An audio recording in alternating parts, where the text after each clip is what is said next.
قیامت کا دن میدان حشر وہ اتنا طویل کہ 1000 سال کے برابر، اور اتنا مشکل اور اتنا تکلیف دہ کہ اس دن کافر کہیں گے ھذا یوم عسر۔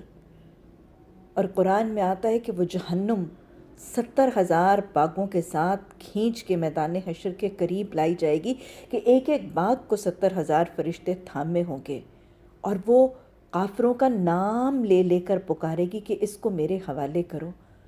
اور کافر، ہمیں قرآن میں پتہ چلتا ہے، حدیث سے پتہ چلتا ہے کہ کافر کہیں گے کہ الہی یہ میدان حشر یہ اتنا طویل دن، اتنا مشکل ہے کہ اس سے بہتر ہے کہ تو ہمیں جہنم میں ڈال دے۔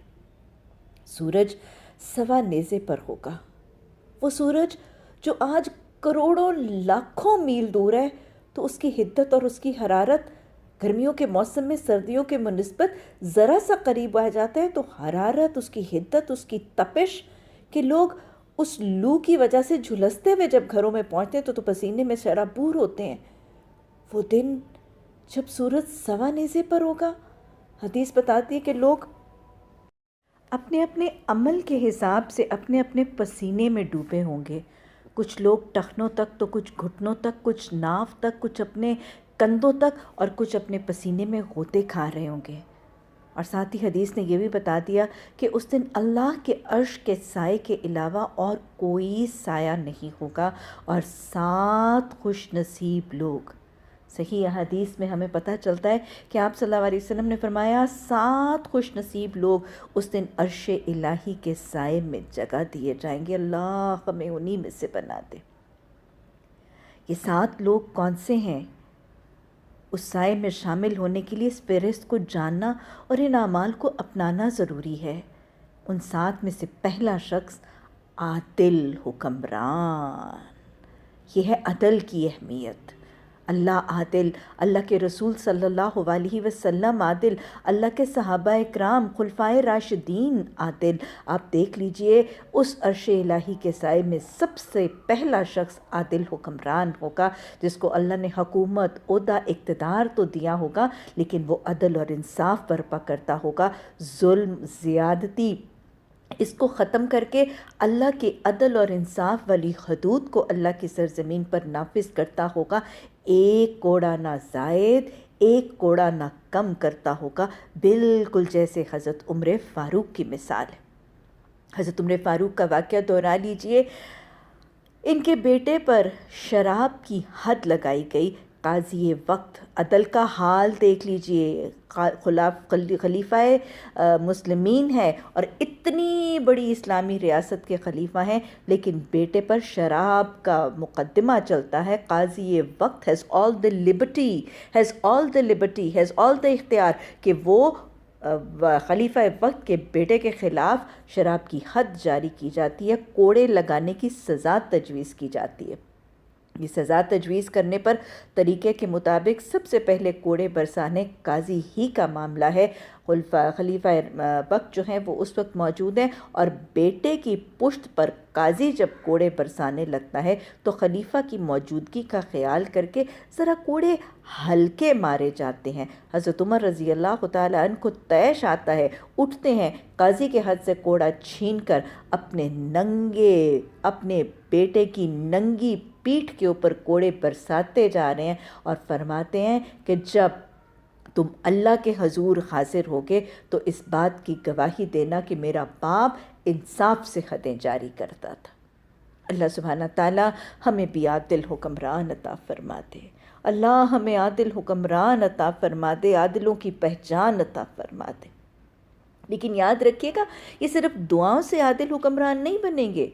معاشرے کے اندر جب عدل عام ہوگا، گھروں کے اندر جب عدل عام ہوگا، کیونکہ حکمران کہاں سے اٹھتے ہیں؟ یہ ماؤں کی گودوں سے نکلتے ہیں، یہ گھروں کے آنگنوں سے پیدا ہوتے ہیں۔ جب بچے، وہ مستقبل میں حکمران بننے والے بچے گھروں کے اندر اپنی ماؤں کو، اپنے بیٹے اور بیٹی کے درمیان، بہو اور بیٹی کے درمیان، داماد اور بیٹے کے درمیان، اپنے بہن بھائیوں کے درمیان، اپنے بیٹے کے سسرال اور بیٹی کے سسرال سمدھیوں کے درمیان، اپنے سسرال اور اپنے میکے کے درمیان عدل کرتے دیکھیں گے تو ایسی ہی ماؤں کی گودوں میں سے ایسے ہی گھروں کے آنگنوں میں سے معاشرے کے اندر عادل حکمران پیدا ہوں گے۔ دوسرا شخص جس کا دل مسجد سے جڑا ہے، یہ وہ شخص ہے جس کو اللہ سے محبت ہے، جس کو اللہ کے گھر سے محبت ہے، اللہ کی ملاقات، نماز جو مومن کی معراج ہے اس سے محبت ہے۔ اس کا سارا دن، اس کے سارے اوقات، اس کی ساری سرگرمیاں نماز کے انتظار کے مطابق گھومتی ہیں۔ اس کی ساری پلاننگ، اس کی ٹائم مینجمنٹ نماز اور مسجد میں حاضری کے مطابق ایوالو ہوتی ہے۔ آپ صلی اللہ علیہ وسلم نے فرمایا کہ جس کو مسجد میں آتے جاتے دیکھو اس کی ایمان کی گواہی دو، اور آپ صلی اللہ علیہ وسلم نے خوشخبری بھی فرمائی کہ اندھیروں میں مسجدوں کی طرف جانے والوں کو کامل نور کی خوشخبری پہنچا دو۔ تیسرا شخص جوانی میں عبادت کرنے والا، جوانی میں عبادت کرنے والا۔ یاد رکھیے گا، جوانی بڑی چیز ہے۔ قیامت کے دن جو پہلا سوال کیا جائے گا کہ جوانی کس حال میں گزاری، یہ وہ شخص ہے جس نے جوانی میں حب الشہوات، زین للناس حب الشہوات من النساء والبنین والقناطیر المقنطرۃ من الذہب والفضۃ والخیل المسومۃ، ان ساری حب الشہوات سے دل کو قابو میں کر کے اپنے مال، اپنی اولاد، اپنی ازواج کی محبت میں آ کر اپنی نمازوں سے غفلت نہیں برتی تھی۔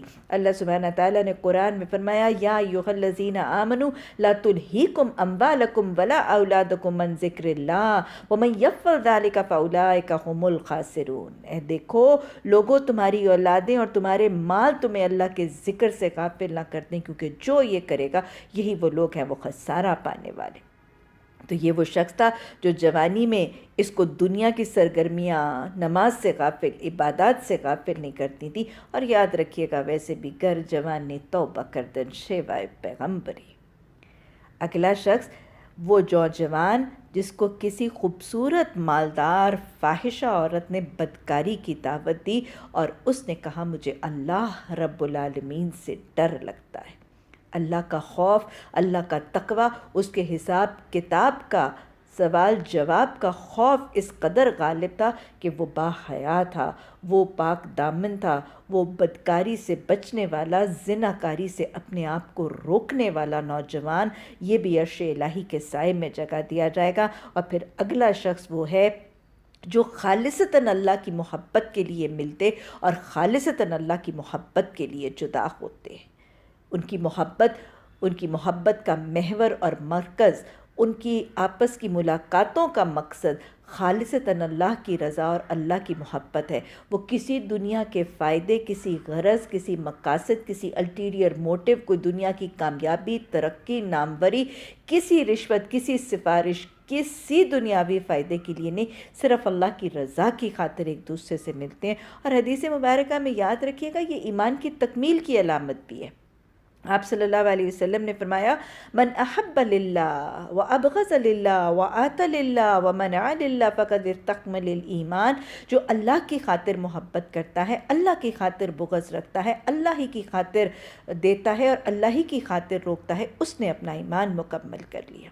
یہ وہ لوگ جو اللہ کی خاطر ایک دوسرے سے محبت کرتے ہیں، ہمیں قیامت کے دن پتہ چلتا ہے کہ یہ اللہ کے داہنی جانب ایسے نورانی ممبر ہوں گے جن پر کچھ ایسے لوگ بیٹھے ہوں گے کہ ان پر انبیاء، صالحین اور شہداء بھی رش کریں گے۔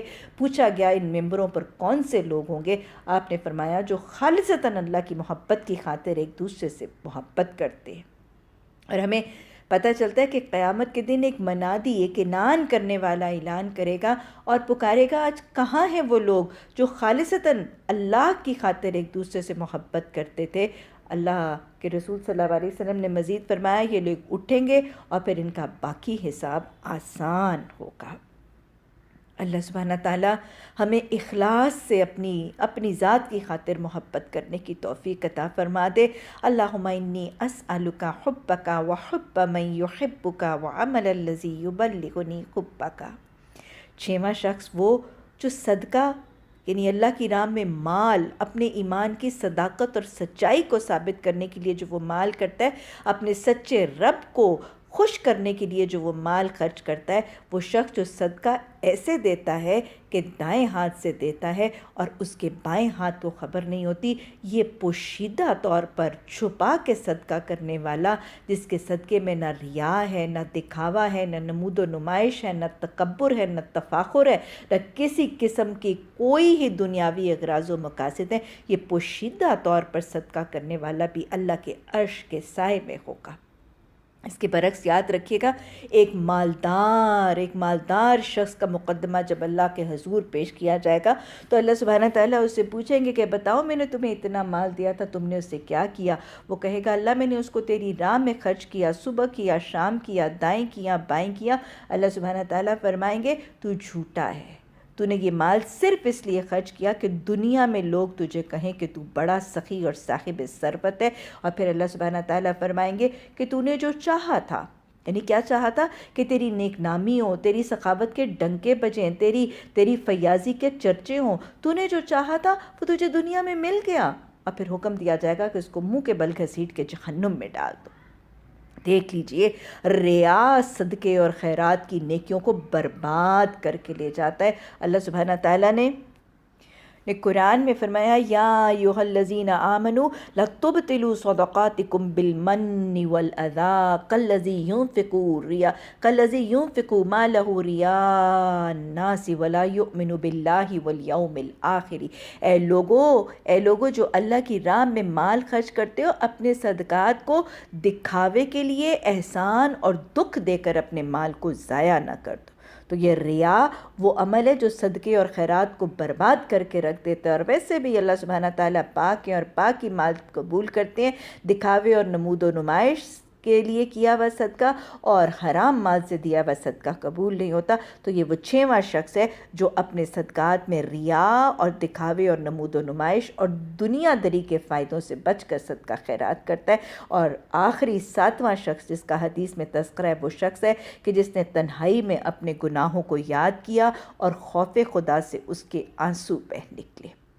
وہ شخص ہے جس کے دل میں اللہ کا تقویٰ ہے، اللہ کا تقویٰ ہے۔ یہ وہ جذبہ جو اللہ کا بڑا محبوب اور پسندیدہ جذبہ ہے، وہ جو آپ صلی اللہ علیہ وسلم نے جس کا فرمایا ہے کہ یہ تقویٰ دل کی کیفیت ہے، اتنا محبوب جذبہ ہے کہ رسول اللہ صلی اللہ علیہ وسلم نے فرمایا کہ 2 قطرے جو اللہ سبحانہ تعالیٰ کو سب سے زیادہ محبوب ہیں، ایک وہ شہید کے خون کا قطرہ اور دوسرا مومن کی آنکھوں سے بہنے والا، خوف خدا سے بہنے والا آنسوؤں کا قطرہ۔ کہ یاد رکھیے گا، خوف خدا سے بہنے والے آنسو اللہ سبحانہ تعالیٰ کے ہاں کتنے مقبول اور کتنے پسندیدہ ہیں کہ حدیث نے بتایا کہ خوف خدا سے بہنے والے آنسو جس چہرے کو چھو جائیں گے، اگر وہ مکھی کے سر کے برابر ہی کیوں نہ ہو، تو اس چہرے پر جہنم کی آگ حرام ہے۔ یہ وہ تنہائی میں خوف خدا سے رونا، یہ وہ جذبہ ہے جس کے لیے اللہ نے قرآن میں فرمایا وَلِمَنْ خَافَ مَقَامَ رَبِّهِ جَنَّتَانِ۔ وہ شخص جو اللہ کے سامنے کھڑے ہونے سے ڈر گیا، اس کے لیے جنتوں کا وعدہ ہے۔ تو وہ شخص جو تنہائی میں اپنے گناہوں کو یاد کرتا ہے، مایوس نہیں ہو جاتا، نا امید نہیں ہو جاتا، لیکن استغفار کرتا ہے، روتا ہے اور اپنے آنسوؤں کے وضو سے روٹھے ہوئے رب کو منا لیتا ہے۔ اللہ سبحانہ تعالیٰ اللہم اجعلنی من التوابین وجعلنی من المتطہرین، اللہ ہمیں کثرت سے اپنا محاسبہ کرنے، اپنے گناہوں کا اعتراف کر کے ندامت اور پشیمانی کے ساتھ استغفار کر کے اصلاح کی طرف مائل کر کے اپنے آپ کو خسارے سے بچانے کی توفیق عطا فرما۔ ربنا لا تزغ قلوبنا بعد إذ هديتنا وهب لنا من لدنك الرحمة إنك أنت الوهاب۔